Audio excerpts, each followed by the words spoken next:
And the green flag has dropped, and we are minus eraser / host.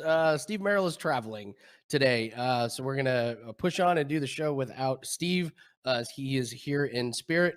I am Andy Lang from WagerTalk.com, and joining me, as always, is Rocky Atkinson from SportsMemo.com. We're gonna go over the insane Indy race that was about 10 miles away from my house. You could hear the cars going over the speed bumps and broken curbs from my house.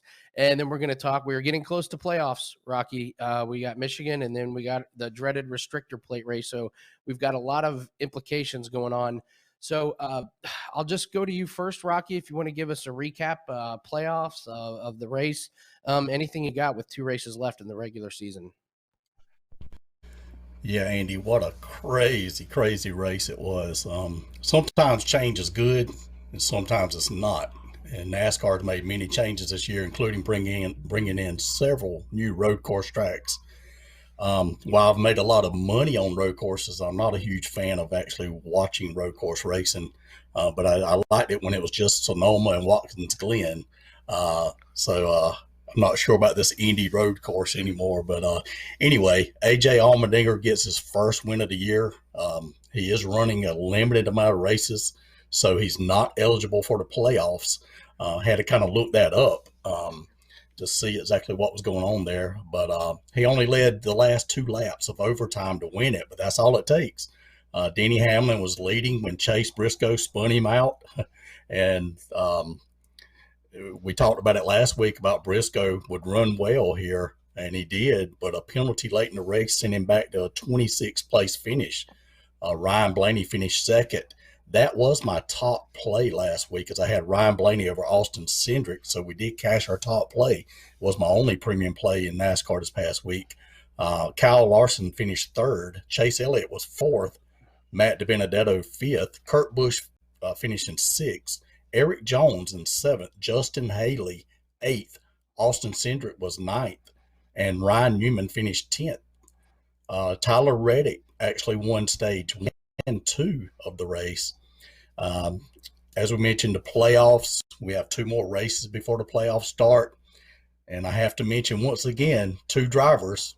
Hamlin was close last week, but Harvick and Hamlin, that dominated last year, still have yet to win a race this year. And both are sitting, Hamlin's in 14th, Harvick's in 15th in the standings right now. Hamlin has run well, and he did actually lock his spot in the playoffs after this past race. Tyler Reddick rounds out the top 16. Austin Dillon sits in 17th, only 28 points behind Reddick. So we'll look to see how that plays out heading into Michigan and then the restrictor plate race. Yeah, and you saw some of the implications of this playoff race at the end of the stages last week when guys were coming in and Tyler Reddick and Austin Dillon were staying out because they need those stage points. They're way more valuable to them than they are to, a Kyle Larson or, someone that's locked in. So I think we could see more of that, especially from those two. I had somebody reach out to me. They were at that race and they were sitting right by turn 5, and he said, like, for the previous few laps before that curb exploded, everyone in the stands was like, why aren't they yellow flagging it? You can see the curbs coming up. And when Martin Truex got into the curb before, I was like, well, yellow's going to come out and they're going to fix it. Nope, yellow's going to come out. Nope. We'll just send them all over the ramp and let it tear all their cars. My favorite bet last week was Logano over Harvick, which I was winning the entire race until Logano hits the curb and goes flying into the barriers. So I've never lost a NASCAR bet to an exploding ramp, but here we are. Then on top of that, I had Chastain into the top 10, and he gets black flagged because he had smoke coming from his car. So I've in the last 2 weeks, I've lost to an exploding ramp, a black flag, and running out of gas on the last turn. So fun times over here. So I guess the real question is, what are we going to see at Michigan in the restrictor plate? Kevin Harvick is probably locked in, especially on a track at Michigan that he's really good at. So, Rocky, what do you think some of these drivers are going to be doing? I mean, is it pretty much all eyes on Reddick and Dillon and I guess Matt DiBenedetto, or are these guys going to still go for the wins? Some of these bigger name guys like Harvick and Hamlin, even though they're locked in the playoffs. Well, I think if they're locked in, they're probably going to go for the win, and anybody behind them is going to be going for the win. Dillon and Reddick are going to be trying to get as many points as possible, and that's the way I'm seeing it.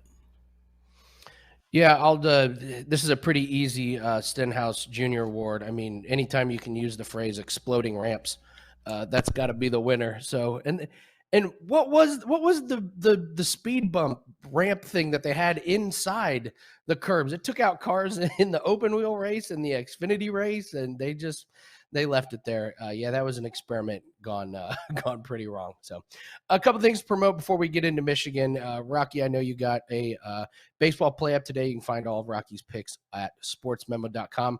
So, Rocky, you've been on a nice baseball run. Tell us a little about that and what you have up for tonight. 65 and 39, 63% my last 104 baseball picks. Got a regular play going tonight. I think on 7:10 p.m. Eastern time, so be sure to jump on board with me there. I've got a play up tonight. I got a 5%er. If you want to use the promo code AL50, AL50, it gets you half off. So you get 50% off that play. Been on a nice run myself, 42 and 19 in the month of August. So who knew they tuned into a NASCAR show and they get two of the better the hotter baseball handicappers. So let's move to Michigan.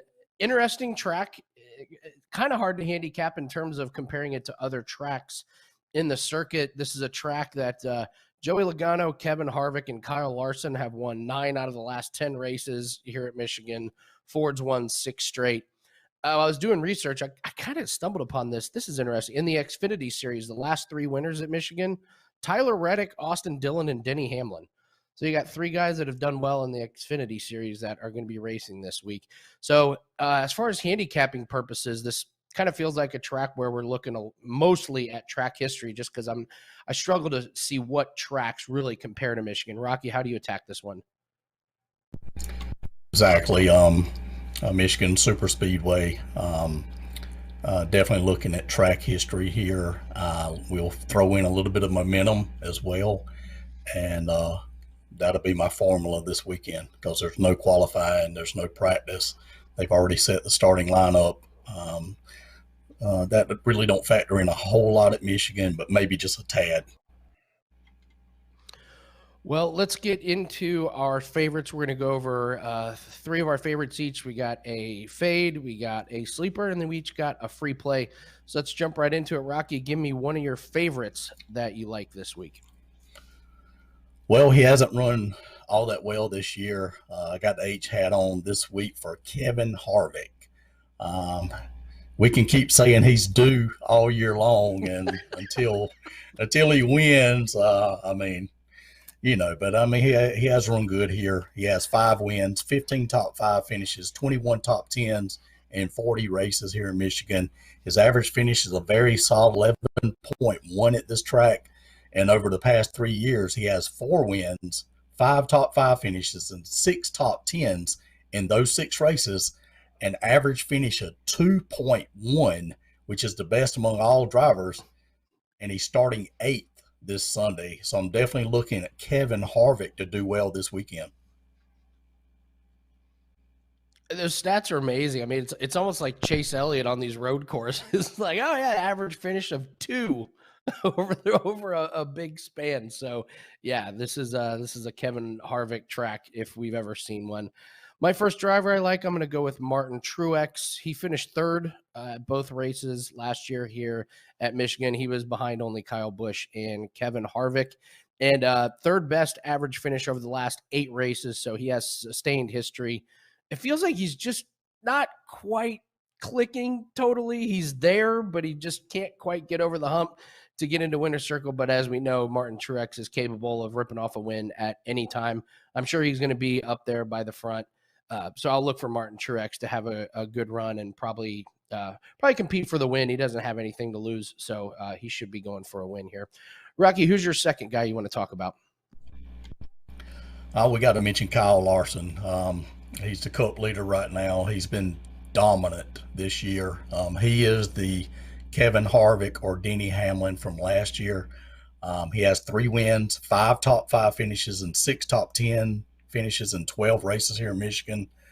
Keep in mind that was in a lesser car, so he has a better ride this year. Average finish is 12.4 at this track, and he's starting on the pole on Sunday. So can he pull away and lead almost the whole race? Well, that's left to be seen, but definitely looking at Kyle Larson to be strong again this weekend. One thing I want to bring up when we're talking about Kyle Larson, if this is a race that's in the middle of the season or at the beginning, you see Larson at a track that he loves to get out front and lead. This might be a really good spot to take Larson to win stage 1. I might be a little bit cautious on that bet right now because, like you said, there's guys who have way more motivation to maybe stay out on a pit stop, and I think you got to be careful with betting on the stages right now. Like we mentioned earlier, those points are way more important for guys like Reddick and Dillon and DeBenedetto. So I could see Larson getting out and leading a lot of laps, but maybe it's at the end of stage 1, you might. If you have Larson and you're betting on a stage 1 win, you might get clipped there at the end. So I'll go over my second driver I like. I'm going to go with Joey Logano. An unfortunate loss for him, but he had a really good race going at Indy, and I know it's a road course, but he was running good, and he even spun out, still raced to get up near the top. Got taken out by the curb malfunction. Last year, he finished 5th and 8th. And listen, this is a track that Penske should run really good at. And as far as I'm concerned, Logano has just been the most consistent over the last couple months for that team. I don't trust Brad. Blaney had a good finish, but it just feels like Joey Logano's kind of got the higher ceiling on that team. So I got to throw Joey Logano in there to look at a top 5 finish. Rocky, who's your third guy? No pick. I actually got him top 5 as well. Nice. My third guy is going to be Kyle Busch. He has 1 win here, 9 top 5s, 14 top 10s, and 32 races here in Michigan. Average finish 16.6 at this track, which isn't that great. But over the past 3 years, although he has no wins, he's been competitive. He has 5 top 5s, 6 top 10 finishes in those 6 races. An average finish of 4.5. Kyle Busch is starting 7th on Sunday. I'm looking for him to stay there in the top and have a solid run here. We'll look for Kyle Busch to run good Sunday. My last driver I'm going to pick, he needs a really good finish. He needs the points. We've mentioned him throughout the show. I'm going to go with Nick. I looked at I was trying to find some good angles about some courses or some tracks that maybe we could look to find some sleeper value in. So I looked at Atlanta, Charlotte, Darlington, and Kansas. It really surprised me. 4th best average finish at those tracks. They're bigger. That was Tyler Reddick, 4th best finish. He did not race great here last year, but he's in much better form this year. He needs to get points. He's shown that he can race with the big boys on some of these bigger tracks. So I would look for Tyler Reddick if you're looking at maybe some top 10s, daily fantasy, seasonal fantasy. If we get a really, really good matchup, I could look and maybe look to play Tyler Reddick to have a good finish there. So good stuff, Rocky. Let's talk about a driver we don't like to do very good. Let's fade a guy. What driver are you looking to fade this week? Well, I'm looking to fade Ross Chastain this week. He's had some solid runs on these road courses, and you've been all over him with top 10 finishes, and he's run really well. He's actually moved into several head-to-head matchups this week. Normally, he's not in a whole lot, but I think he's in, like, from what I've seen, maybe 4 head-to-heads this weekend. So I'm feeling like he's going to be a little overpriced here in Michigan, where he doesn't have good numbers. He has no wins, no top 5 finishes, no top 10 finishes in 3 career Cup races here in Michigan. Average finish is 30th. Even going over his Xfinity numbers here in Michigan, he has no wins, no top 5s, no top 10s. Average finish a little bit better at 16th. But I think we're going to find some value fading him this weekend. Even a Bubba Wallace or Eric Almirola or somebody like that has a very good chance of finishing ahead of Chastain this weekend. Well, and even if you bet, if you have Ross Chastain in a bet, there's always a chance he could run out of gas in the last turn or get black flagged. It's a good way to make sure that you want to watch those bets all the way to the end on Ross Chastain. So, Rocky, I'm gonna stun you with this one, with this fade. I'm gonna fade Chase Elliott. I'm going with a big dog here. So over the last 9 races, he has the second best average finish in NASCAR. That sounds great. But 4 of those races are road courses. So in those 10 races, they raced at New Hampshire. He finished 18th. They raced at Atlanta. He finished 7th. One of the Pocono races, he finished 27th. The other Pocono race, 12th. At Nashville, he was 13th. So he really hasn't shown a whole lot of eliteness on non-road course tracks. But I'm guessing he's going to be priced like an elite option at this track because he's got those road course finishes. And if books are looking at like, well, who's been running good recently, you're going to, oh, wow, Chase Elliott, man, he's top 3. But, well, no, those are padded by some road courses. So if I could Chase Elliott against a Kevin, a Kyle Busch, Denny Hamlin, I'm going to be looking to fade Chase Elliott, as I'm not really sure what he's done to warrant that on these bigger tracks. He finished 9th and 7th here last year, so nothing inside the top 5. Yeah, if you give me Larson, Kyle Busch, Truex against him this week, I'll be taking them all day long. So I'm going to fade Chase Elliott. Let's talk about somebody that may be off everyone's radar. Give me a sleeper, Rocky. Someone that maybe people are glossing over that they should be paying attention to. All right, the guy that stood out to me here was Kurt Busch, 22.5 to 1 at the book I looked at. He has 3 wins here, 7 top 5, 16 top 10s, and 40 career races here. Average finish is 17.9 at this track. Again, not great numbers there as far as average finish, but he has won here, and that means a lot. Over the past 3 years, though, he has 2 top 5s, 5 top 10 finishes in those 6 races, a solid average finish of 9.0. So I'm looking for Kurt Busch to have a good run this weekend.